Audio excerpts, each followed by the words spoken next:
bersyukur kepada Allah dengan mengucapkan Alhamdulillahi Rabbil Alamin.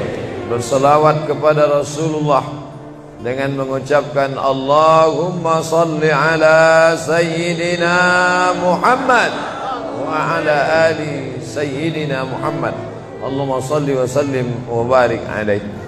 Yang sama-sama kita hormati Bapak Ketua beserta seluruh pengurus Masjid Al-Qalam, hadirin hadirat, muslimin muslimat, alim ulama, cerdik pandai, tokoh masyarakat. InsyaAllah kita semua dimuliakan Allah Subhanahu wa ta'ala. Amin ya rabbal alamin. Judul kita subuh ini sebagaimana tertulis, untuk apa kita hidup. Itulah agaknya yang dibicarakan ibu-ibu di atas sampai ribut betul. Untuk apa kita ini hidup? Pertanyaan ini tidak bisa dijawab oleh akal manusia. Makanya Sokrates, seorang filosof dulu Yunani, berkata, untuk menjawab mengapa kita hidup, perlu hidup 500 tahun lamanya. Tak cukup umur. Berpikir, untuk apa kita hidup? Sampai akhirnya karena tidak sanggup akal itu menjawab, maka diutuslah Nabi Muhammad sallallahu alaihi wasallam. Mata saya hanya bisa melihat apa yang ada dalam masjid ini saja. Saya tak tahu berapa banyak jamaah di luar. Maka karena mata ini terbatas, saya ini manusia yang lemah. Telinga juga hanya bisa mendengar apa yang dibicarakan sekeliling dan atas saja. Apa yang dibicarakan orang di luar sana saya tak tahu. Maka saya manusia yang lemah. Akal juga begitu, tidak bisa menangkap saya ini habis mati nanti mau kemana. Maka saya manusia lemah. Allah Maha tahu, maka dia kirimlah salah satu makhluknya ingin menjelaskan kau untuk apa, sedang di mana dan akan kemana. Dan makhluk itu bernama Nabi Muhammad sallallahu alaihi wasallam. Untuk apa hidup? Langsung dijawab, wa ma khalaqtul jinna wal insa illa liya'budun. Tidak ada makhluk yang kuciptakan, baik jin maupun manusia, kecuali untuk beribadah. Cara beribadahnya bagaimana? Langsung dijawab, wa ma arsalnaka illa rahmatan lil alamin. Bagaimana cara perbuatannya? Langsung dijawab, laqad kana lakum fi rasulillahi uswatun hasanah. Maka Al-Quran itu menjawab pertanyaan-pertanyaan. Yas'alunaka 'anil mahid, mereka bertanya kepadamu tentang perempuan haid. Qul huwa adza, katakan itu kotor, tidak baik. Yas'alunaka 'anil yatama, mereka bertanya kepadamu tentang anak yatim. Yas'alunaka 'anil khamri wal maisir, mereka bertanya kepadamu tentang khamar dan judi. Yas'alunaka madza yunfiqun, mereka bertanya kepadamu apa yang mesti mereka sedekahkan. Yas'alunaka 'anil ruh, mereka bertanya kepadamu tentang ruh. Qulir ruhu min amri rabbi, katakan ruh urusan Allah Subhanahu wa taala. Wa ma utitum minal ilmi illa qalila, tidaklah kamu diberi pengetahuan tentang itu melainkan hanya sedikit saja. Jadi Al-Quran menjawab berbagai pertanyaan yang tak dapat dijawab oleh survei, tak dapat dijawab oleh lembaga penelitian riset. Dia menjawab apa yang tak bisa dijawab akal manusia. Pepatah Melayu berkata, kalau galah panjang sejengkal, jangan laut hendak diduga. Galah artinya bambu. Orang kalau naik rakit bambu mesti ditanamkan ke dalam sungai. Kalau panjangnya cuma sejengkal, jangan laut hendak diduga. Itulah orang yang terlalu memaksakan akalnya, akhirnya ngomong sendiri dan senyum sendiri. Akhir puncak daripada akal adalah ngomong sendiri, senyum sendiri. Angkot lewat pun dia senyum. Na'udzubillah. Oleh sebab itu kita yang sangat rendah, hina ini mengaku lemah. Aku berserah kepada Engkau ya Allah. berserah itu bahasa Arabnya istislam. Makanya kita ini tadi mengaku di hadapan Allah hanifan musliman, aku condong kepada kebenaran, musliman, dan aku hanya berserah diri kepada Engkau ya Allah ya Rabbal Alamin. Makanya apa kata Allah kita ikut.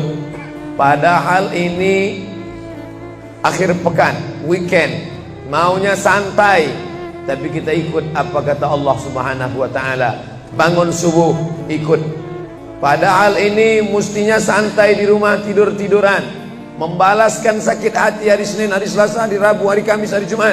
Ini hari Sabtu, tapi justru hari Sabtu bersusah payah, berdingin-dingin di luar. Bahkan kabarnya jam 3 sudah ada yang datang ke masjid ini. Bahkan ada yang mabit di samping danau. Bayangkan itu. Orang mabit di Musdalifah, yang mabit di samping danau. Oleh sebab itu maka ini apa yang membuat makhluk ini bisa begini? Itu semua adalah orang-orang yang mengerti untuk apa kita hidup. Karena hidup adalah untuk beribadah. Bangun tadi dari tidur langsung beribadah. Buka mata, ibadah pertama adalah zikir. Alhamdulillahillazi ahyana ba'dama amatana wa ilaihin nusyur.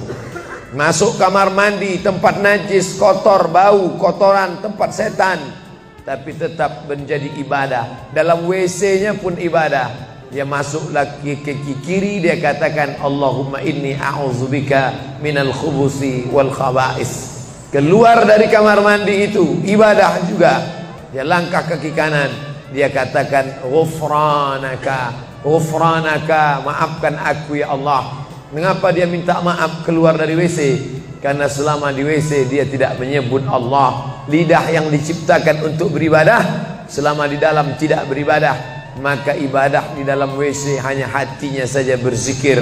Tak boleh menyambut seruan azan. Terdengar suara azan masuk ke WC, Allahu Akbar, Allahu Akbar, Allahu Akbar. Oh, tak boleh. Tak boleh mengucapkan salam. Assalamualaikum, Nabi diam. Assalamualaikum, Nabi diam. 3 kali diucap, Nabi diam. Selesai keluar dari toilet, WC, barulah Nabi menjawab Waalaikumsalam warahmatullah. Karena tidak boleh menyebut nama Allah, maka minta ampun keluar dari WC. Karena lidah yang semestinya dipakai untuk menyebutmu ya Allah, berzikir mengingatmu ya Allah, tadi tak kupakai selama beberapa menit di dalam. Maka dia katakan ghufranaka. Lalu kemudian melihat wajah di cermin, mana tahu ada kotoran di mata. Jangan sampai kita berjumpa sama orang di masjid, orang senyum, kita senyum, yang disenyumkan orang kita. Maka lihat dulu baik-baik. Maka ketika melihat wajah, dia pun menjadi ibadah. Allahumma kama hassanta khalqi fahassin khuluqi. Sebagaimana kalau kau sudah perbaiki bentuk ciptaanku ini menjadi sempurna, maka perbaikilah akhlakku ya Allah. Lalu setelah itu berangkat dari rumah menuju masjid, beribadah juga. Bismillahi tawakkaltu ala Allah, la haula wala quwata illa billah. Setiap langkah kaki ke Masjid Al-Qalam ini bernilai 1 langkah menghapus dosa. Langkah kedua mengangkat derajat. Langkah ketiga menghapus dosa. Langkah keempat mengangkat derajat. Tidak tanggung-tanggung, derajatnya diangkat Allah. Siapa yang duluan datang langsung dapat di depan. Tapi ada orang terlambat tetap tinggi juga derajatnya. Mana dia? Ini yang di atas. Siapa bilang perempuan direndahkan, dihinakan? Perempuan dimuliakan. Mana contoh perempuan dimuliakan? Kalau mau tahu, datanglah ke Masjid Al-Qalam. Perempuan dimuliakan. Bapak Ibu yang dimuliakan Allah, masuk ke dalam masjid, langkah kaki kanan, Allahumma inni as'aluka min fadlik. Itu doa nanti keluar.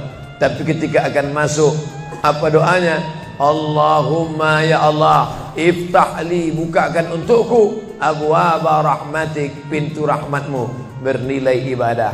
Duduk berzikir, jangan ngobrol, jangan cerita. Foto Pak Ustaz, sikit-sikit boleh. Lalu kemudian selama itu tertulis tadi di atas, Itulah hebatnya masuk ke Masjid Al-Qalam, tidak hanya mendengar ceramah dapat pengajian. Ketika saya masuk tadi, dengar suara azan, ada tulisan hadis riwayat Al-Bukhari. Siapa yang mendengar seruan azan lalu menyambut seperti bunyi yang diucapkan muazzin, kecuali pada hayya 'alas shalah, hayya 'alal falah, dia baca la haula wala quwata illa billah, ditutup dengan doa wasilah. Allahumma rabba hadhihi da'wati tammah wassalatil qa'imah, dimintakan untuk Nabi Muhammad, ati sayyidina Muhammadanil wasilah wal fadilah wasyarafa wad darajatal aliyatar rafi'ah. Yang kelima, wa ba'athullahumma maqaman mahmuda alladhi wa'adtah innaka la tukhliful mi'ad. Maka kata Nabi, halat laku syafa'ati yaumal qiyamah, layaklah dia mendapat syafaatku hari kiamat. Makanya selama duduk di depan tadi, tak ada satupun yang ngobrol, semuanya menyambut seruan azan. Allahu Akbar, Allahu Akbar, Allahu Akbar, Allahu Akbar. Ada kawan sebelah ngajak ngobrol, gimana bro program mancing kita? Allahu Akbar, Allahu Akbar. Nah, cerita tak tentu arah.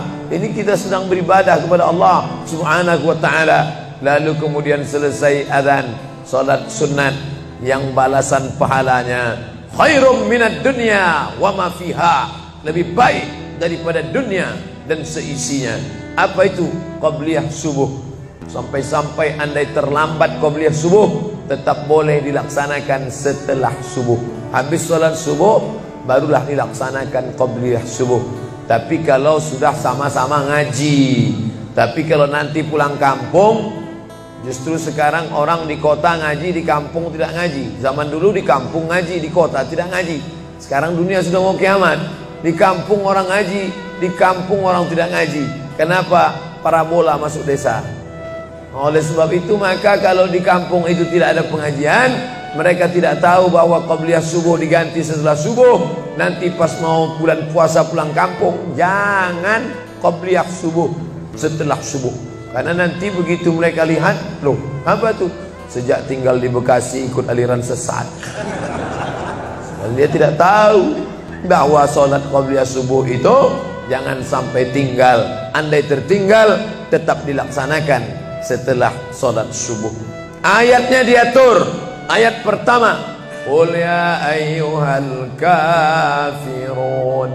Ayat yang kedua, qul huwallahu ahad, Allahu samad, lam yalid wa lam yulad wa lam yakul lahu kufuwan ahad. Andai masuk ke dalam masjid, kebetulan jamnya langsung nampak kelihatan, iqamat tinggal 2 menit lagi, iqamat 2 menit, tak mungkin sholat 4 rakaat.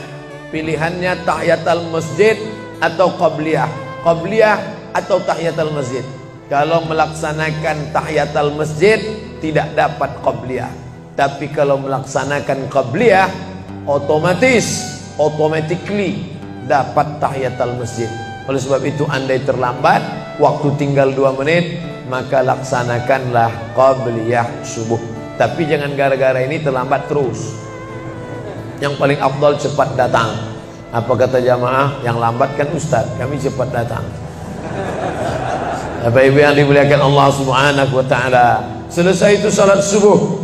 Kalau qabliyahnya lebih baik daripada dunia dan seisinya, apalagi salat subuhnya. Begitulah. Kalau qabliyahnya saja yang pendek ayatnya lebih baik daripada dunia dan seisinya, apalagi salat subuhnya. Lalu pahala salat subuh itu apa? Tak ada yang tahu. Makanya kata Nabi, lau ya'lamuna ma fil atamati was subhi, andai mereka tahu pahala salat subuh berjamaah, la atauhuma habwan, mereka akan datang ke Masjid Al-Qalam walaupun merangkak, habwan, lumpuh, sakit kakinya, dia akan datang. Kursi roda tak ada, yang mendorong tak ada, datang dia ke masjid ini walaupun merangkak. Kenapa mereka tidak datang? Karena mereka tidak tahu. Kenapa mereka tidak tahu? Karena mereka memang tidak cari tahu dan tak mau tahu. Dan sampai masanya mereka nanti akan menyesal saat melihat orang-orang mendapatkan balasan muttaqiina fiha 'alal ara'ik Mereka duduk di atas kursi-kursi istana surga, tersenyum melihat orang-orang yang dulu tak peduli pada sholat subuh. Mudah-mudahan kita semua istiqomah insyaallah. Jadi Ustadz, kalau hidup ini cuma untuk ibadah, sholat, masjid, baca Quran, zikir, gimana kami mau mencari nafkah? Gimana kami mau buka ruko? Gimana kami mau bisnis? Gimana kami mau tanam kelapa sawit? Gimana kami mau proyek batubara? Gimana kami mau ternak ikan? Ini mesti dipahami bahwa ibadah itu dibagi dua. Satu namanya ibadah mahdah, pure, original, murni, tidak bercampur dengan apa-apa. Yang satu lagi tidak ibadah tapi bernilai. Nah, ini mesti dipahami. Bapak yang masuk kantor dari jam 8 pagi sampai jam 4 sore itu ibadah. Karena kalau itu tidak ibadah, habislah waktu kita. Makanya yang bekerja niatkan ibadah. Sehingga kalau istrinya nanya, "Mas kok lama pulang?" Ibadah nih, Mas. Tapi jangan gara-gara ini di kantor itu ibadah, lalu ketika azan di masjid kantor berkumandang, hayya 'alas shalah, dia terus ngetik, "Mas, ayo ke masjid." Enggak, ini pun juga ibadah. Kau ibadah aja ke sana, aku ibadah di sini. Itu juga enggak benar. Karena ibadah itu dibagi dua. Satu yang murni, pure, tidak bercampur dengan apapun, namanya ibadah mahdah. Salat, baca Quran, zikir, iktikaf. Tapi ada satu lagi tidak ibadah, tapi kalau diniatkan dia bernilai ibadah. Termasuk ibu-ibu yang hamil 9 bulan 10 hari, itu ibadah. Kalaulah 9 bulan 10 hari itu tidak ibadah, betapa tidak adilnya Allah. Masa kita yang duduk-duduk di masjid dapat pahala ibadah, dia yang muntahnya, yang ngidamnya tak dapat ibadah. Tadi malam begitu sampai di airport langsung SMS masuk, "Ustadz, keluar dari pintu berapa? Ini ada perempuan ngidam mau ketemu." Saya keluar dari pintu 4, kami sudah standby di pintu 4. Lantai berapa? Lantai paling atas. Oke, sampai di sana lihat perempuan tidak pakai jilbab, pakai celana jeans. Saya udah mau marah. Ini kenapa? Mohon maaf Pak Ustadz, non muslim. Astagfirullah. Rupanya non muslim hamil ngidam mau jumpa Ustadz Somad. Mudah-mudahan anaknya jadi anak solid. Biasa. Allahu Akbar. Bernilai ibadah. Lalu yang dapat pahala dari itu siapa? Dari mana ibu-ibu hamil muda itu tahu saya? Kenal saya di mana? Padahal dia dari Jawa, saya dari Sumatera. Ternyata ada orang beribadah yang tidak kita sangka ibadah. Tidak ada rukun, tidak ada syarat, tidak ada wajib, tidak ada sunat, tidak ada makruh, tidak ada mubah. Apa ibadahnya? Ya ini, merekam ceramah ini. Merekam ceramah ini ibadah. Memoto itu ibadah. Bayangkan resiko tukang foto. Saya sampai sekarang kalau tukang foto itu resikonya nanti setelah tua matanya gini.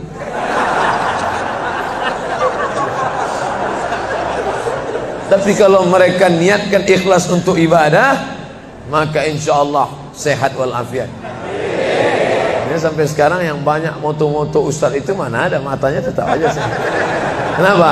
Karena diniatkannya untuk ibadah. Hidup ini kalau berniat ibadah tidak ada capeknya, tidak ada lelahnya. Kenapa? Karena mengharapkan balasan dari Allah. Ilahi anta maksudi wa ridhaka matlubi. Yang kumaksud hanya Engkau ya Allah, dan ridhamu lah yang kucari. Suatu ketika saya sampai di sebuah kabupaten kota, saya tanya ke Pak Bupati, "Pak, ya, kenapa Bapak buat pengajian untuk PNS hari Kamis pagi? Pagi Kamis buat pengajian tabligh akbar. Apa manfaatnya menurut Bapak sebagai pimpinan daerah?" Ternyata Ustadz Somad, kami sudah coba formula macam-macam untuk PNS ini. Pertama kami undang motivator dari Jakarta. Akhirnya di gedung hotel dengan biaya mahal. Lalu kemudian dengan infokus, suara menggelegar. Semangat, semangat, semangat. Keluar dari situ lesu. Motivatornya pulang, pegawai letoy. Akhirnya kami buat undang tentara dengan bapak polisi, baris berbaris, siap, siap. Pak polisi pulang, gak siap lagi. Ternyata yang disentuh paling mantap bukan fisiknya, bukan matanya, bukan pakai infocus, bukan pakai suara menggelegar, tapi yang disentuh adalah hati. Dan satu yang bisa menyentuh hati itu adalah agama. Itulah makanya ibu bapak coba nanti kalau mau buat praktek, buat satu kotak, buat satu lagi kotak. Ada 2 kotak. Kotak ini buat voucher, namanya sumbangan. Kotak ini buat juga voucher, tulisannya sodakoh. Lihat mana yang paling banyak diambil umat Islam, sumbangan apa sodakoh? Sodakoh, padahal nilainya sama. Sumbangan 100.000, sodakoh 100.000. Bapak ibu silakan ambil untuk anak yatim fakir miskin kita. Pasti voucher yang paling banyak diambil adalah sodakoh. Kenapa? Karena mereka menganggap sumbangan tak ada pahalanya, karena bukan bahasa Arab. Apa dia? Sumbangan. Enggak ada dalam Quran. Ya ayyuhallazina amanu, sumbangan. Yang ada adalah sedekah. Innamas shadaqatu lil fuqara wal masakin wal 'amilina 'alaiha wal mu'allafati qulubuhum wa fir riqab wal gharimin wa fi sabilillah wa ibnis sabil. Itulah mengapa yang disentuh itu bukan nalar otaknya, tapi yang disentuh itu adalah hatinya. Ala fil jasadi mudghah. Ketahuilah dalam jasad itu ada segumpal. Idza salahat salahal jasadu kulluh. Kalau yang segumpal itu baik, maka yang lain ikut menjadi baik. Wa idza fasadat fasadal jasadu kulluh. Kalau yang segumpal itu rusak, jahat, kotor, hitam, gelap, maka yang lain ikut menjadi rusak. Ala wahyal qalb, hati. Jagalah hati. Itu yang selalu dipesankan Ustadz kita Agib, jagalah hati. Dan kau teruslah. Bapak Ibu yang dimuliakan Allah, salah satu yang merusak manusia sekuler, membagi 2. Di masjid ibadah, di kantor tidak ibadah, fatal. Di masjid dianggap ibadah. Jangan heran kalau ada orang di masjid khusyuk, takut nengok ke atas, melihat hanya tempat sujud saja. Allahu Akbar, tidak mau lihat ke atas. Kenapa? Dia khusyuk. Tapi di kantor dia lebih setan daripada setan. Kenapa? Berasal dari pemahaman yang salah. Karena dia sudah bagi 2. Di masjid ibadah, di kantor tidak ibadah. Bahkan yang lebih fatal, yang kotor-kotor di kantor bisa dibersihkan di masjid. Kotor. Akhirnya untuk membersihkannya pergi dia ke masjid.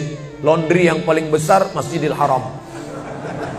Sampai di sana nangis di pintu Ka'bah. Ya Allah, dah selesai bersih. Enak aja. Bukan begitu ajaran Islam. Labbaik Allahumma labbaik, labbaik Allahumma labbaik. Apa kata malaikat? La labbaik wala sa'daik. Kau tidak dapat panggilan, kau tak dapat kebahagiaan, kau tak dapat haji mabrur, kau tak dapat surga. Zaduka haram, karena kau berangkat dengan uang haram. Oleh sebab itu pemahaman Islam mesti utuh. Semua adalah ibadah.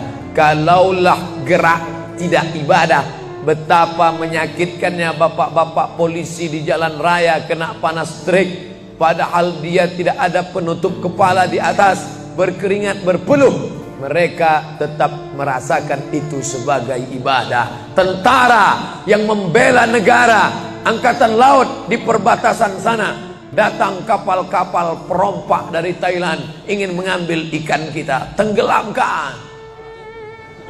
Itu kalau tidak nilai ibadah, dia takut. Jangan-jangan sebelum kita tenggelamkan, kita duluan ditembaknya tenggelam. Maka itu mesti ada nilai ibadah di dalamnya. Itulah yang membangkitkan semangat jihad. Jamaah bertanya, Ustadz kemarin dari Jambi, terus kemudian terbang ke Miri, besok baru pulang ke Pekanbaru. Apa Ustadz? Saya lihat Ustadz dari tadi mengantuk saja.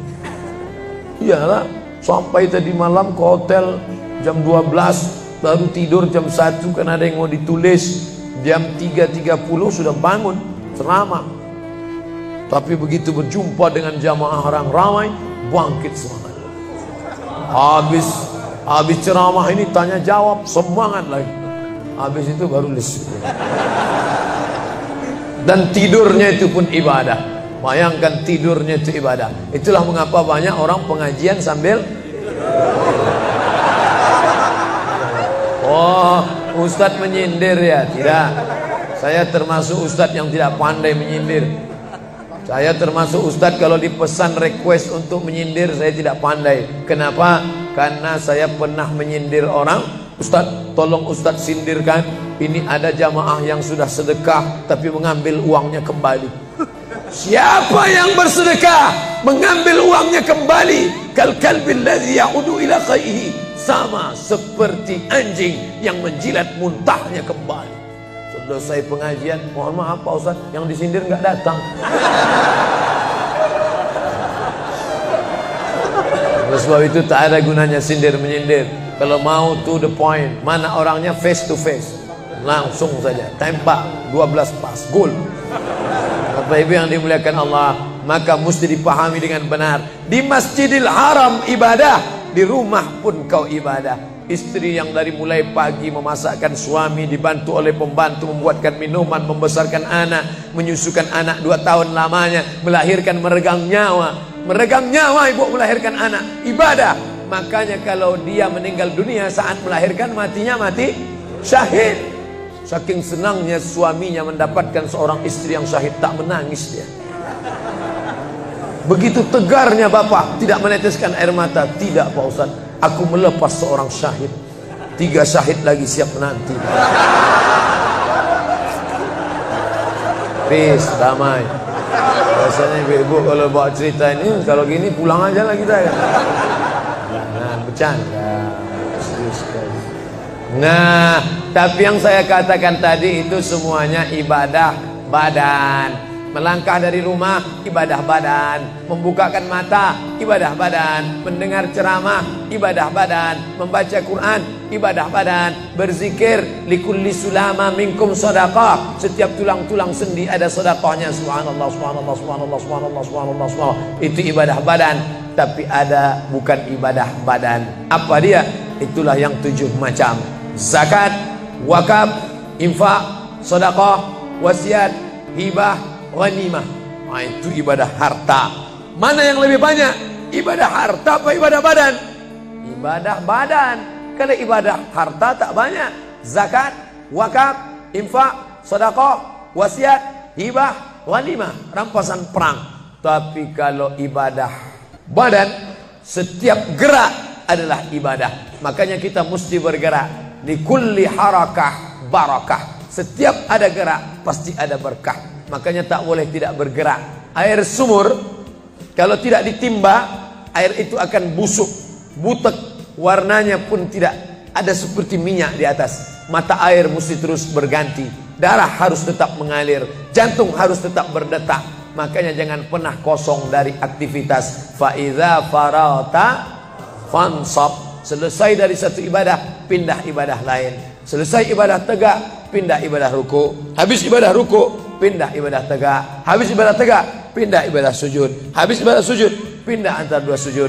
Selesai sudah salat, lalu kemudian puasa. Selesai puasa, lalu kemudian berzakat. Selesai zakat, lalu kemudian mengitari Ka'bah. Subhanallah walhamdulillah wa la ilaha illallah wallahu akbar. Selesai itu melontar jumrah. Selesai itu menggunting rambut. Selesai itu berzikir. Tidak pernah kosong. Sampai kapan? Sampai malaikat maut mencabut nyawa dan ucapan terakhir yang keluar dari mulut adalah la ilaha illallah. Itulah jawaban tentang pertanyaan untuk apa kita hidup di dunia. Nanti kalau ada anak, ibu, bapak, tetangga, kawan, sahabat, handai tolan bertanya, untuk apa kita ini hidup? Tak usah jawab, putarkan aja videonya. Itulah enaknya zaman sekarang. Kalau dulu mesti diingat. Saya dulu pulang sholat Jumat, mak saya manggil, sini, ya mak, ceritakan apa isi khutbah khotib tadi di masjid. Gini. Itulah awal saya ceramah. Jadi saya paham mengapa saya menjadi ceramah sekarang. Dan saya tidak pernah merasa menceramahi bapak ibu. Saya tidak pernah merasa mengguru-gurui. Saya hanya seperti seorang anak sedang bercerita pada ibunya saja. Tadi mak, kata khotib itu begini. Anak sekarang enggak. Apa kata khotib tadi? Ini MP3-nya. Bapak Ibu yang dimuliakan Allah Subhanahu wa taala, ibu yang mendidik anak-anak ibu, ibadahnya luar biasa. Itulah mengapa ibu lebih tinggi derajatnya daripada laki-laki. Ilzam rijlaiha, kau urus tapak kakinya, fatammal jannah, kau dapati surga di sana. Di bawah tapak kakinya surga, al jannatu surga, tahta di bawah aqdam kaki al ummahat, ibu-ibu. Kenapa begitu? Karena ibadah dia yang luar biasa, tidak bisa dilakukan oleh laki-laki. Salat kita bisa, puasa kita bisa, tawaf kita bisa, sa'i kita bisa, melontar jumrah kita bisa, tahallul kita bisa. Tapi ada yang kita tak bisa. Apa dia? Mengandung. Kita tak bisa. Siapa yang mau coba mengandung, keluar dari sini, ambil bola voli, ikat di perut. Melahirkan kita tak bisa. Siapa ingin coba melahirkan, keluar dari sini, telanlah jeruk bulat-bulat. Habis itu keluarkan bulat-bulat. Menyusukan kita tak bisa, dan itu ibadah. Tapi bukan ibadah mahdha. Dia tidak selevel dengan sholat, zakat, puasa, haji.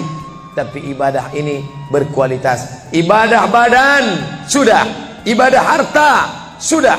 Ada ibadah yang terakhir, yang ketiga. Kalau ibadah badan berkeringat, lelah, capek. Ibadah harta, duit habis. Tapi ada ibadah satu lagi, tak nampak di mata. Apa dia? Ibadah hati. Itulah dia ikhlas. Orang yang ikhlas tak tampak. Ikhlas, ridha, qanaah, tawakal, zikir, muhasabah, muraqabah, tazkiyatun nafs, mensucikan hati dari penyakit hati, riya, sum'ah, takbur, sombong, hasad, busuk hati. Itu ibadah.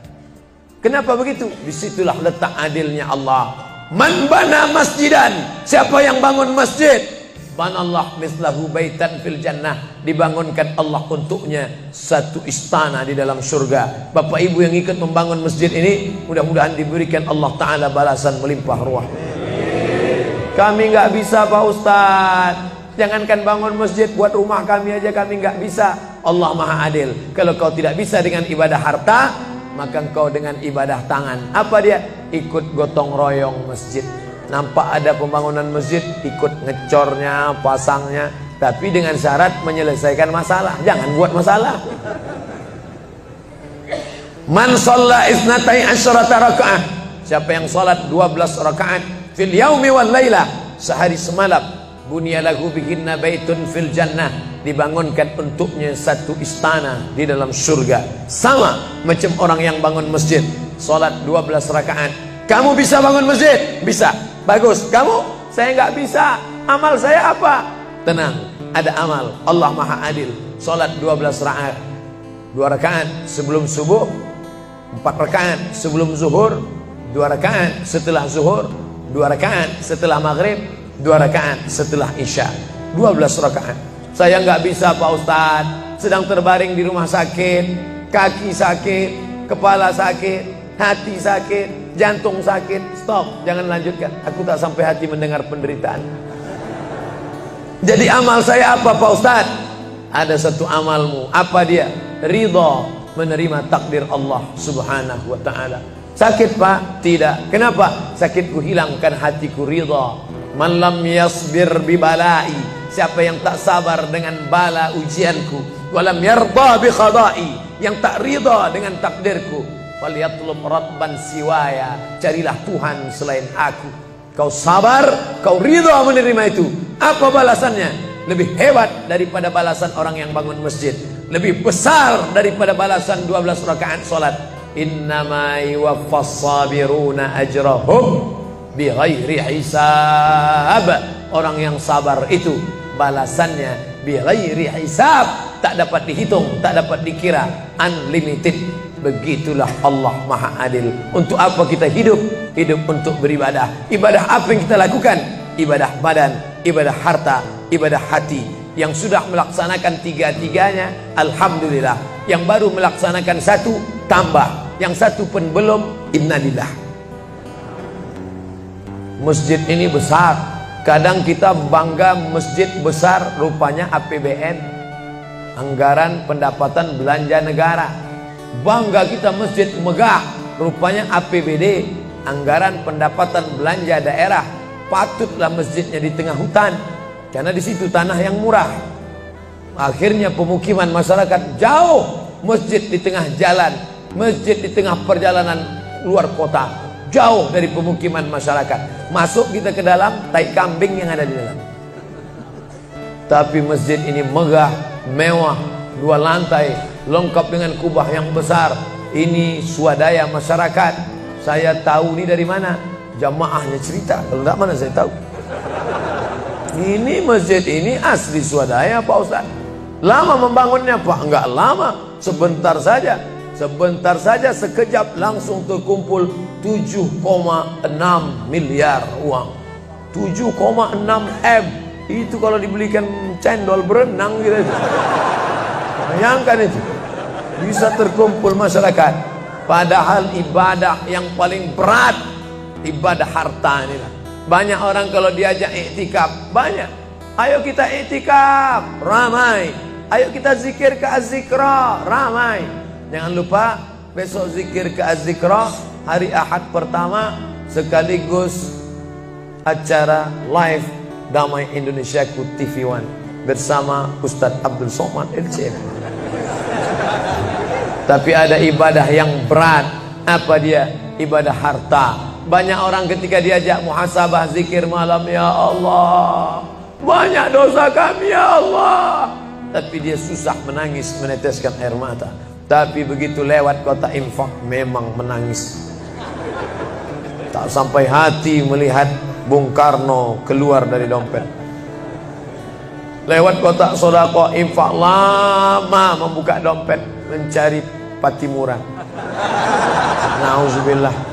Mudah-mudahan kita tak termasuk golongan yang bakhil ini. Kenapa? Karena setan selalu asyaitan, setan ya'idukumul faqra, membisikkan kepakiran. Jangan beri, jangan beri, jangan beri, nanti kau susah, nanti anak kau tak makan, nanti kau dikeluarkan kerja, kau makan apa? Nanti kau mau beli rumah, nanti kau mau beli tanah, nanti kau mau beli mobil, nanti kau mau beli cincin, nanti kau mau beli kamera, nanti kau mau ganti HP, uangmu tak ada. Setan selalu berbisik-bisik. Lawan setan itu. Qul a'udzu binnas, malikin nas, ilahin nas, min syarril waswasil khannas, alladzi yuwaswisu fi sudurin nas, minal jinnati wan nas. Hanya saja kalau yang berbisik itu setan, kita baca ayat kursi, insyaallah dia kabur. Ini yang berbisik ini kawan kita. Kita bacakan ayat kursi, hafal pula dia dari kita lagi. Tapi tak apa-apa, tetap aja bacakan. Allahu la ilaha illa huwal hayyul qayyum, la ta'khudhuhu sinatun wa la naum. Hembuskan ke wajahnya. Bapak Ibu yang dimuliakan Allah, setelah ibadah 3 ini kita lakukan, ibadah badan sudah, sholat subuh sampai melimpah ruah ke belakang. Saya dengar suara hati tadi, lapor, tenda sudah penuh, sudah melimpah ke jalan. Masya Allah. Ibadah harta sudah 7,6 M. Ibadah hati sudah, sabar, ridha, qanaah, tawakal. Tapi jangan lupa, datang merusak yang 3 ini, perkelahian, merusak ukhuwah Islamiyah. Masjid yang besar, kalau sudah kelahi di dalamnya, tinggal kelahi, tak lagi ada persatuan. Masuk masjid bukan baca doa pintu masuk masjid, malah masuk masjid ngelihat kira-kira dia di mana ya. Oh dia di sana, gua di sini lah. Oh di sini, dia di sini. Sampai akhirnya satu hari terlambat, lupa ngelihat. Allahu Akbar, rupanya dia di samping. Jangan kelahi. Wa'tasimu bihablillah. Berpegang teguhlah dengan tali Allah. Tali Allah itu apa? Al-Quran dan Sunnah. Apalagi ulama. Gak ngerti Quran, gak ngerti Sunnah, tanya ulama. Al-ulama warasatul anbiya. Wa'tasimu bihablillah. Berpegang teguh dengan tali Allah. Wala tafarraqu. Jangan berpecah belah. Coba lihat bunyi ayatnya. Andai ayat itu sampai bihablillah titik sudah cukup. Berpegang teguhlah dengan cara tali Allah. Cukup. Mengapa ujungnya tetap ditutup? Wala tafarraqu, jangan berpecah belah. Karena banyak orang yang sudah baca Quran, sudah sholat, sudah puasa sunat, tapi hatinya pecah bercabang. Galah patah boleh disambung, kaca retak boleh direkat, hati rusak kemana obat akan dicari. Oleh sebab itu kalau ada fitnah-fitnah, tabayun, klarifikasi. Jangan suudzon. Ijtanibu katsiran minaz-zan. Kepengurusan masyarakat, jamaah, sayang kebersamaan rusak. Gara-gara apa? Gara-gara nila setitik rusak susu sebelanga. Gara-gara api di dalam sekam, ada kulit padi bertimbun, di dalamnya itu ada setitik api, tiba-tiba api menyala, akhirnya semua menjadi abu, dan abu dihembus angin, tak berkesan sama sekali. Hilang 3 ibadah. Ibadah badan hilang, ibadah harta hilang, ibadah hati hilang. Gara-gara apa? Berkelahi. Ingat, setan tak pernah berhenti. Inna syaitan, setan ya isa'an ya'budahul musallun. Setan kalau sudah melihat orang sholat, dia tidak lagi goda mereka untuk menyembah, sembahlah aku, sembahlah aku, sembahlah aku, sembahlah aku. Tidak. Tapi apa yang dia lakukan? Walakin fit tahrish, menanamkan permusuhan ke dalam hati orang yang sholat. Maka jaga ini. Jangan kita bertengkar gara-gara masalah khilafiyah. Saya kalau jadi imam di masjid dekat rumah saya jadi imam, saya baca kunut. Dan imam-imam dekat rumah saya itu saya pesan harus baca kunut, karena saya berpegang mazhab Syafi'i. Tapi ketika sholat di Masjid Al-Qalam, saya tidak tahu jamaah di sini pakai kunut apa tidak. Saya tidak ingin merusak kebiasaan mereka. Mana tahu mereka ikut mazhab Hambali, mana tahu mereka Muhammadiyah, saya tidak tahu. Maka ketika diminta jadi imam, Ustaz jadi imam, batuk. Saya tak mau merusak, biarlah imam tetap saja. Rupanya imam di Masjid Al-Qalam tidak baca kunut, ya saya tetap ikut sholat. Apakah perlu saya ulang sholat saya? Tidak. Sholat saya sah, karena apapun ormasmu, apapun mazhabmu, mau NU, mau Muhammadiyah, mau Perti, mau Persis, mau Al-Irsyad, mau Jamaah Tabligh, mau FPI, mau mazhab Hanafi, mazhab Maliki, mazhab Syafi'i, mazhab Hambali, semuanya sepakat sholat subuh itu wajib. Jadi yang wajib aja kita laksanakan. Adapun perbedaan teknisnya, yang satu pakai usolli, yang satu nggak pakai usolli, yang satu ngangkat tangannya ke telinga, yang satu ngangkat tangannya ke bahu, yang satu bismillahnya jahar, yang satu bismillahnya sir, yang satu ayatnya panjang, yang satu ayatnya pendek, yang satu pas mau turun sujud tangan duluan, yang satu lutut duluan, yang satu duduknya tapak kakinya duduk di tapak kaki kiri, yang satu duduknya langsung pantatnya ke lantai, yang satu telunjuknya ngangkat sekali, yang satu berkali-kali. Itu masalah teknis simple sederhana. Ada masalah yang lebih besar. Apa masalah kita yang lebih besar? Membeli tanah baru untuk buat sekolah Islam, membeli tanah baru, ruko baru untuk buat apa? 212 mat, kita mat. Orang Islam belanja di warung Islam. Alangkah indahnya, selesai acara sholat subuh bersama, pengajian bersama, selesai itu belanja beras minyak goreng bersama. Serbu. Sehingga bangkitlah ekonomi umat. Berapa pegawai bisa ditampung bekerja? Langsung membeli beras ke tempat-tempat tanaman masyarakat, sehingga mereka tidak menjadi korban rentenir. Musim menanam diulur, kasih pinjaman pupuk, pinjaman tanah. Masa musim panen ditarik, mereka menjadi korban rentenir lintah darat. Disedot darah mereka sampai kering dan mati. Kita selamatkan dengan apa? Dengan market. Masjid punya market. Saya beberapa kali meresmikan market punya masjid di Masjid Raya Batam, Masjid Agung Batam. Itu di bawahnya ada super minimarket untuk menjamaah. Kemarin pulang dari Pulau Bintan, itu juga meresmikan di Dumai. Begitu juga. Nah, ini 212 Mart. Terserah namanya apa. Ada 212 Mart, ada namanya Kita Mart, atau bisa juga buat Somart. Nah, bisa juga.